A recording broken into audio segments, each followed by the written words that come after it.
Bonjour à tous, nous sommes donc le lundi 10 octobre 2011. On vient donc d'assister à la grande première, la primaire socialiste. Un beau succès avec les 2,5 millions de votants, ce qui a agacé la droite à l'image d'un Jean-François Copé, agressif et fustigeant ces 4% du corps électoral non représentatif des Français. Comme quoi qu'il y ait eu 500 000, 2 millions, 4 millions de personnes, l'argumentation aurait été la même pour ce politicard arrogant dont le seul mérite politique est de détester Xavier Bertrand. Un deuxième tour Hollande-Aubry, ce qui est pour moi dommage, puisque Hollande-Aubry c'est le même discours, avec l'une qui parle et l'autre qui se tait, en prenant des pauses mitterrandiennes, en se disant que le fond finira bien par épouser la forme. Quand on a le même prénom, on peut penser que ça aide à se faire un nom. Le discours de gauche de ces primaires, c'est bien évidemment celui d'Arnaud Montebourg. Et c'est la surprise du scrutin après les 39% de Hollande, les 31% d'Aubry, les 17% de Montebourg, plus que Royal, Valls et Baillet réunis, c'est l'événement. Que des sympathisants de gauche votent pour un discours moins convenu, qui sort de la poussière et des idées policées du socialisme de Neuilly, ça fait plaisir.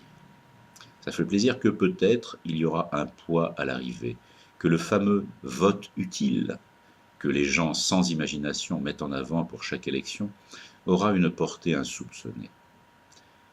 J'ai moi-même voté Montebourg pour différentes raisons, n'en déplaise au Copé ou Yves Tréhard du Figaro, assez haineux à son égard.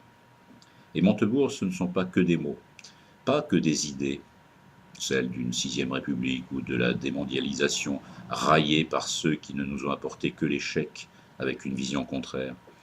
Mais derrière ça, des faits, comme arriver à affronter tout le monde en voulant amener Jacques Chirac président devant la justice, ou lutter pour mettre de l'ordre dans la section des Bouches-du-Rhône du PS et inquiéter le potentat Guérini dans une région où les socialistes ont cultivé les méthodes douteuses depuis des décennies grâce à leur professeur hors norme, Gaston Defferre.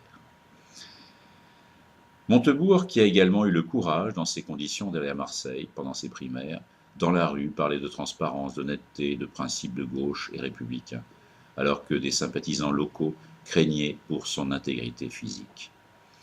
Alors ces primaires, même si pour la démocratie c'est anecdotique, ça fait plaisir. Et à tous ceux qui me disent que ça ne sert à rien d'aller voter, je leur réponds qu'ils ont raison. Ça ne sert à rien, mais qu'à force d'additionner ce qui ne sert à rien individuellement, on arrive à faire avancer les choses dans la vie. Alors il ne faut pas se tromper de combat, et c'est bien sûr au printemps que les grands choix se feront. Pas d'illusions à venir non plus dans le contexte du moment. Mais le frémissement à gauche de ces primaires permet de penser qu'il y a un nombre grandissant de gens qui ne s'abritent pas derrière la pensée unique, ni le politiquement correct de gauche, assez désespérant, et que la route, tout en étant longue, laisse une toute petite marge de manœuvre politique avec la droite, et sera peut-être suffisante pour changer la vie des plus défavorisés. Alors pour dimanche prochain, à ceux qui pensent qu'1 € pour la démocratie, c'est pas si cher que ça, et que le PS, malgré Valls et ses copains, peut être de gauche, je dirais, et encore, bravo.